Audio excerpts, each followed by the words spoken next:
Yeah. Set boundaries that you can't do that. Yeah. Okay. So I might be up there with Sally. I mean, that's fine. But what I'm arguing for is let's keep left on the scale, right? Wherever you are on the up-down scale, let's be on the left-hand side. That's what I'm arguing. Okay. So that's we've busted a myth. Okay. The first myth we've busted is that if you're a liberal with a capital L, then you're sort of hands-off anarchist that just wants kids to run amok. Now, if you read Melanie Phillips' book, Almost Have Prizes, you'll find she says that over and over and over again. It's just not true. It's rubbish. You need to separate out these two separate questions, freedom of thought, freedom of behaviour. To suggest that children should be able to think and question is not to say that they should be allowed to do whatever they want and there are no rules and it's all just going to be chaos. But that's repeatedly what she claims. So that's one myth that we've busted. The next myth we need to bust is that, and this gentleman has already illustrated the point for us, in fact, which is that to be a liberal with a capital L means that, the myth is that you're anti-religious. And that's not true. Lots and lots of religious people are liberal with a capital L. You were raised by liberal parents, religious, but they wanted you to think and question. You could have a school which was a religious school, but which was very liberal with a capital L. Indeed, there are such schools, and there are many religious people who are quite explicit that this is what they want. They do not want children to just mindlessly accept what they're told about religion. They want them to make their own minds up, and if they decide that they don't want to believe it, it's their free choice. But at the same time, they will present religious views in the classroom and will explain why they believe them and will make a case for them. So now, I don't have very much of a problem with that kind of religious school.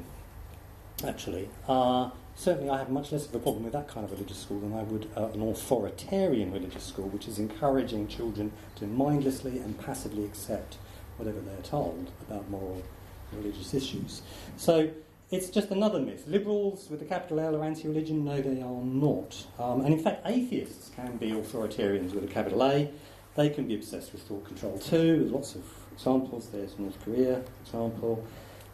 In Stalinist Russia, the feared knock on the door in the middle of the night would come not from the Holy Inquisition hunting down religious heretics, but from the secret police hunting down political heretics. Both regimes were obsessed with thought control.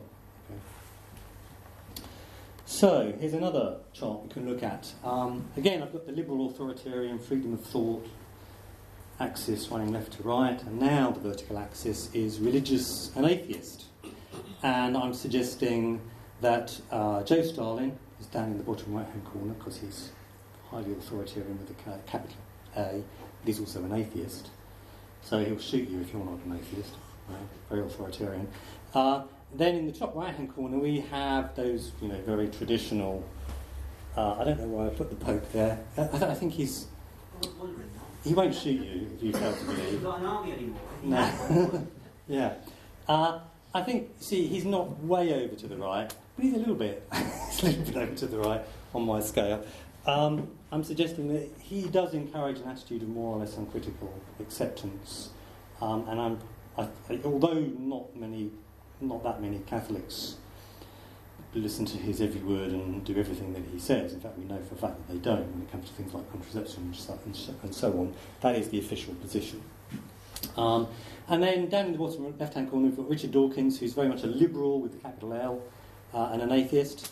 Of course, he's constantly being portrayed as a Stalinist, isn't he? That's the myth about Richard Dawkins, that he doesn't want you to think and question and make up your own mind. No, he just wants to take atheism and ram it down your throat.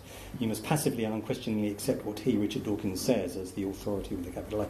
Couldn't be further from the truth. Of course, that's just a myth. That's just the straw man that's being erected here. And then in the top left-hand corner, Keith Ward is a friend of mine, he's a professor of divinity emeritus, Cambridge University, very religious man. I asked him, where are you on here? He said top left-hand corner. So he's a liberal with a capital L, despite being religious. So, my beef here is it's got nothing much to do with religion, right? There has been an enormous battle between the religious and the atheists, with Richard Dawkins letting off salvos northwards, and there's a lot of heat and smoke generated by the return of fire, and this has been going on for a long time now, and as a result of that we have entirely lost sight of what might be the more fundamental battle, which is between those on the left and those on the right. Seems to me, I've kind of lost interest to some extent in the top-bottom. Well, that's not true, actually. I haven't entirely lost interest. But for the purposes of this talk, I have lost interest in that battle. I'm much more interested in the left. I just want people to be liberal. And if they're religious and liberal, I'm comfortable with that.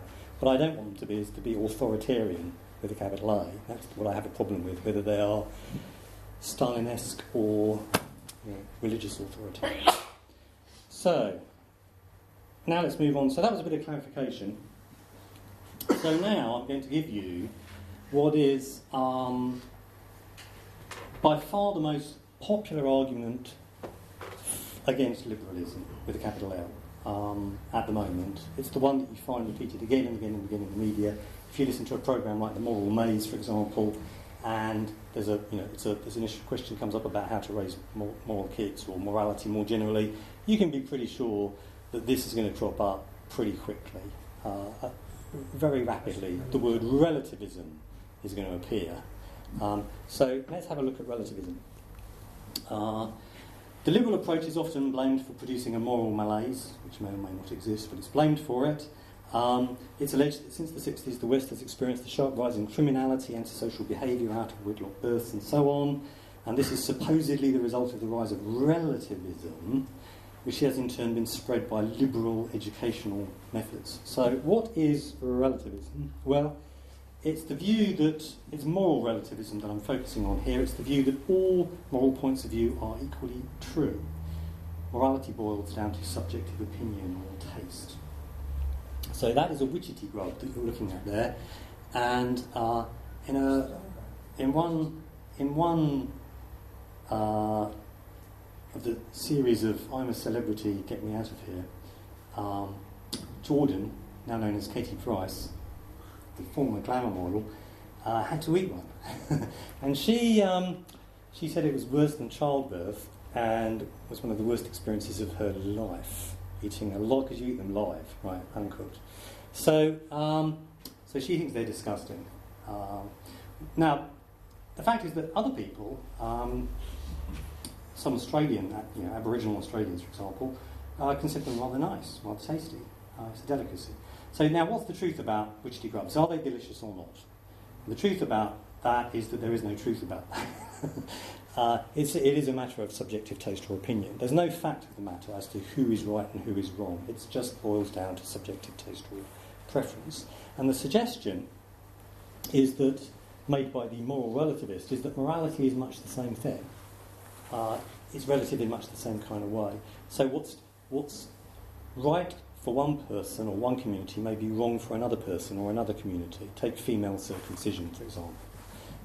That's the Somalians think that's okay, that's morally acceptable. These Westerners think that it's unacceptable, it's morally unacceptable. Who's right and who's wrong? Well, there's just no facts of the matter as to who's right and who's wrong. It boils down to subjective preference or taste or opinion. There's no truth with a capital T.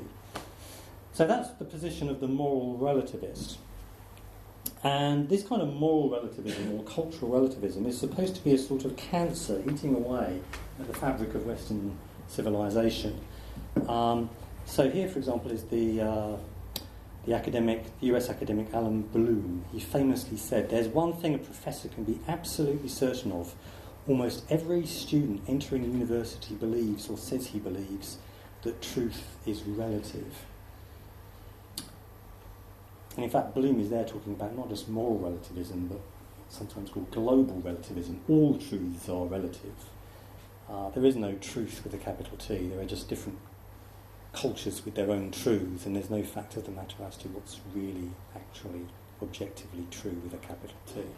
And Alan Bloom is suggesting that this is a widespread view, that very, very many students have adopted that philosophy.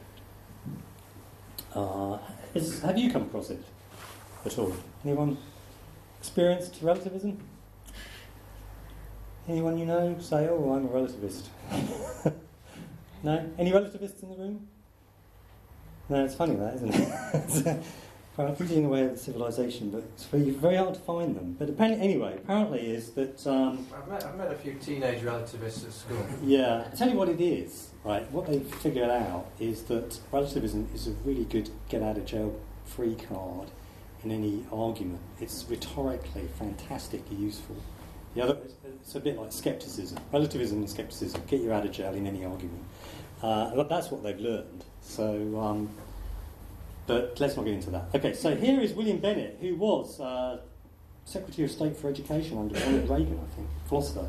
He says, teaching children about morality is a duty that we have shirked all too often in the past 40 years. Concepts like cultural relativism, multiculturalism, and values clarification, in which students are encouraged to identify and clarify their own beliefs, have spilled over from our colleges and universities into our elementary schools and classrooms. This must stop. So, just break one point, which is like it's occurred to me at the very start of this discussion. This idea of teaching children, it's working on the assumption, which I assume is originally religious, that everybody is born with original sin and has no morality at all, and a blank slate just waiting to be evil, and therefore I need to be taught to be good, which is absolute nonsense from the start. I think that, yeah, they don't necessarily all think that's that. the implication, isn't it? The implication is that if you are not taught it, you don't know it. Well, I don't think you have to teach anything out to anybody. People don't, you don't teach them. They Yeah. learn from dealing by human relations with other Yeah. human beings. That's how you teach. That's how you learn. Yeah. Species as well, isn't it? yeah. If Well- I was born in a culture of thieves, if all my family were thieves, there's a damn good chance that I'd be a thief and think thieving was pretty good. Right. Not because someone sat down and said, you know what, I think thieving is a very good idea. Here's the Yeah. economic argument for thieving and how fabulous it is and the free time you have. Yeah. So you've got to teach. Yeah, So you've got to teach right from wrong, because otherwise, how the kids gonna know? yeah, but it's that ultimate assumption which ultimately comes from that religious idea at the start. It's certainly one of the things that religion has traditionally by provided. accepting that, you're Yeah. accepting the original idea. There's a Yeah. liberal category for education, for teaching, though. And the liberal idea of that you would teach somebody is to impart what society does best to those children, because you believe that they are capable as anybody else of learning and Yeah. building on that. And Should they just? Well, look, we're getting into the nitty gritty now that I haven't quite reached yet. So let me just do my few more entertaining quotes. Here's former Archbishop Carey. He says, "Beware the dangers of moral relativism and privatised morality." That's another common phrase, privatised morality. There's a widespread tendency to view what is good and right as a matter of private taste. See, like the witch grubs. Taste and individual opinion only. Under this tendency, God is banished to the realm of the private hobby, and religion becomes a particular activity for those who happen to have a taste for it. So we've got to bring God back centre stage, politically, educationally, and so on, if we're not to entirely lose our way, because God is our moral compass. Here's Richard Lamb, former Governor of Colorado. "In attempting to be tolerant, we have wiped out all the rules. It is hard these days to find a standard to which we can hold people. Everything is relative. Our moral compass gyrates wildly. There is no true north, but history shows us that this is not a sustainable trait." This is the fall of Western civilizations around the corner because of relativism, which apparently no one in this room has really come across. "This is not a breakdown in the system," said Richard Land about Abu Ghraib. He said, "This reflects a breakdown in society. These people's moral compass didn't work for some reason. My guess is because they've been infected with relativism. You see, there it's becoming like a disease. It's contagious, and schools and liberals are spreading it around, and eventually the very fabric of society will unravel as a result." Who is that man? Pat Robertson, the famous Catholic US commentator. He says, "Liberals, governing axioms, reduce faith to superstition and traditional morality to quaint nonsense. No fixed standards of right and wrong, beautiful or diseased, debased, healthy or sick. If it feels good, do it. The mob listened, and today we reap relativism's poisoned harvest." That's actually Pat Buchanan on the photo there, not Pat Robertson. Yes, you're right. It's Pat Buchanan, who is the Catholic. Pat Robinson's not even Catholic, is he? I'm just getting the money up. Anyway, he's just another right-wing conservative religious chap. And then this chap, "We are moving towards a dictatorship of relativism, which does not recognise anything as for certain, and which has as its own highest goals one's own ego and one's own desires." Just boils down to personal preference. If you want to eat witchetty grubs, fine. If you want to engage in all sorts of depraved behaviour, fine. Everything's true for whoever believes it's true. That's his concern. Now, that's the concern. To what extent it's true that relativism is rampant is moot, I think. I rather doubt that it is. As I say, I think it's largely a card that people learn to play fairly early on in order to get out of trouble in any argument. They know that they can kick in. It's the intellectual equivalent of kicking dust in your opponent's face, playing a relativist card. You know it's going to get you out of trouble. So people do it even though they don't believe it. They don't really believe that truth is relative. Now, why would anyone be a relativist? Some people are relativists, not that many. And those who are relativists tend to say this kind of thing. If you're a relativist, then, well, it's only if you're a relativist that you can acknowledge the importance of tolerance. I want to be a good, liberal, tolerant person. And in order to be a liberal, tolerant person, I have to be a relativist. And it's important also that, I want to acknowledge my own fallibility, that there's much to learn from other cultures and so on. And really, only the relativist can acknowledge that. And so I must become a relativist if I want to be a good, liberal, right-on, Guardian reading type person. That's what I must be. But this argument is rubbish.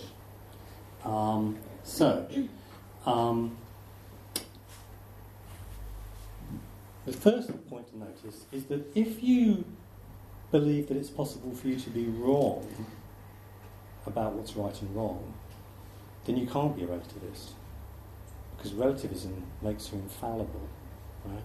If the truth is whatever you believe it to be, if you make it true by believing it, and that's what the relativist claims, then actually it is relativism that makes us morally infallible. So if you believe that it's possible to get things wrong, morally speaking, and that's, to pick the cliche example, the Nazis were wrong, so to persecute the Jews. If you believe that was a mistake, and also that you're capable of moral mistakes, then you cannot sign up to certainly the crudest form of moral relativism, because moral relativism makes you infallible. No one can ever be wrong about anything. If it seems right to you, that makes it right. You can't be in error. So actually the argument from fallibility is not an argument for relativism, it's an argument against relativism. Secondly, the argument from tolerance, that if you want to be good, tolerant people and promote tolerance, then we should be relativists. No, you should not. You should reject relativism, because actually, if you think that tolerance is a universal virtue, then you're rejecting the relativist position. The relativist position is, say, if you think tolerance is good, that's good for you, but if those other people over there are highly intolerant, then that's good for them. Who are you to judge? Their intolerance is correct, and you shouldn't be rejecting or criticising their position. But of course, if you think that tolerance is something that we should be applied universally, that we should all sign up to, then again, you must reject relativism. You shouldn't sign up to it. And then there's also a kind of finger-pointing that often accompanies relativism. So people might say, for example, about a Westerner who condemns female circumcision, you might find that the Westerner gets the finger pointed at them. You should judge. It's wrong for you to judge those other people. You should understand that morality is relative, that the truth is relative. What's true for you may not be true for them. You need to learn that. The term is male morality, it's not. Well, whether or not it's male, the real problem with the finger pointing is that they are making a judgment about you that's moral. But they are accusing you of moral judgment. They're making a moral judgment. They are hypocrites. Yeah, the people who point the finger and say you shouldn't judge other cultures, they're judging you. They're doing the very thing that they're telling you shouldn't do. It's hypocritical. They shouldn't do it. So that kind of non-judgmentalism is hypocritical. there's really nothing going for moral relativism. You won't find very many moral relativists amongst moral philosophers, for example. It's just not considered a very sensible position to embrace. Certainly not these crude versions. So I think we should reject the politically correct kind of relativism that you sometimes see trotted out, where people say, "Oh, well, I want to be politically correct, and that really requires that I sign up to moral relativism." No, it really does not. Actually, if you want to be a liberal Guardian reader, do not sign up to relativism, because you're going to end up having to endorse other people's intolerance. You're going to end up being hypocritical if you go around pointing the finger at people and so on. So relativism, not much going for it. And in fact, if you're a liberal like me and you think that people should be encouraged to think and question, and young people should be encouraged to think and question and make their own minds up about right and wrong, then actually you should reject relativism, because according to the relativists, the position that you arrive at after having a good old think about a moral question will be no more or less true than the one you started with, because all points of view are equally true. So there's no point in even thinking about anything. Gets you nowhere. Thinking is pointless. So to the extent that liberals with a capital L encourage people to think about moral questions, they are rejecting relativism. They're not signing up to it. So I'm attacking relativism. So you might think I'm joining forces with the authoritarians with a capital A, but I'm not. I've done that bit really. Actually, what I'm arguing is that what we need to do is encourage young people to think and question and make their own minds up and make their own judgments. That is not to say or encourage the view that every judgment is as good as every other or is as true as every other. In just the same way as in science encourages scientists to think and make their own judgments. It's a very, couldn't be more liberal science. Everyone's thinking for themselves, thinking independently, trying to make their own judgment. That's not to say that whatever judgment they arrive at will be as true as any other. I mean, that's just an absurd suggestion. Obviously, that's not true. So I believe that we should be liberal with a capital L, but we should reject relativism. There's no good case for relativism. But unfortunately, the minute that you open your mouth and promote liberalism in moral education, you find you are immediately caricatured as a relativist, even though it's not true. In fact, even though the liberal approach is really the enemy of relativism, the very first thing that will happen, as soon as you say, I think young people should be free to make their own judgments about religion, about morality, you will find somebody who points the finger at you and says, you're a relativist and you're promoting relativism. It's just a myth. But that myth is incredibly popular and widespread, and I think highly poisonous. So one of the main targets of my book, really, was just to nail this myth. So here's a summary.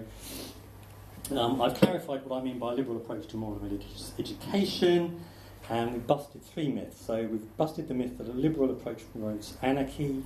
It's all about no rules and kids doing what they want. No, you can have a very strict regime, actually, and still be very liberal with a capital L. Secondly, we've busted the myth that a liberal approach is incompatible with religious and religious schooling. No, you can have religious schools that are very liberal with a capital L that encourage children to think and question and make their own judgments.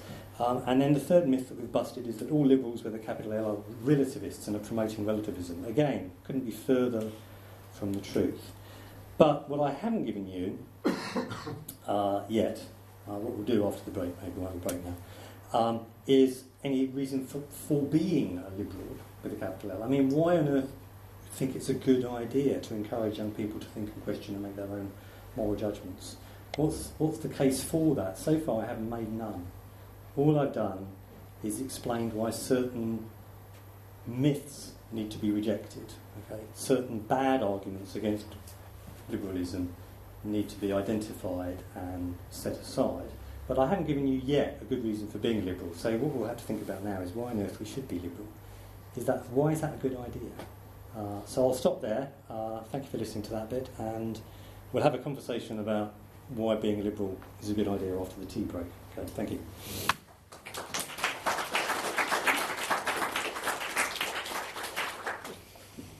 very much, Steve. Okay. We're going to have a break. Yes, all right, John? For about 15 minutes, so that's still 20 to 9. Over there, John's got a table with some merchandise and the group's library as well, which you might want to have a look at during the interval, as well as having a chat. At the back, we've got drinks of various kinds. Now, the event, it is a free event, but we do ask, if possible, to help us cover our expenses. There's a voluntary donation of £1 for members and £2 for non-members. And if you want to give some more, you can. One thing we do, we sponsor 2 students at a school in Uganda. So any extra money you give into the pot, we'll put towards our sponsorship of the students. Okay. And could I just, if you had a mug, thank you, if Peter. you had a mug before the talk, could you reuse the same mug for your second? Yes. So save on the washing up. Okay. Okay. So I'll see you back in 15 minutes. Thanks very much.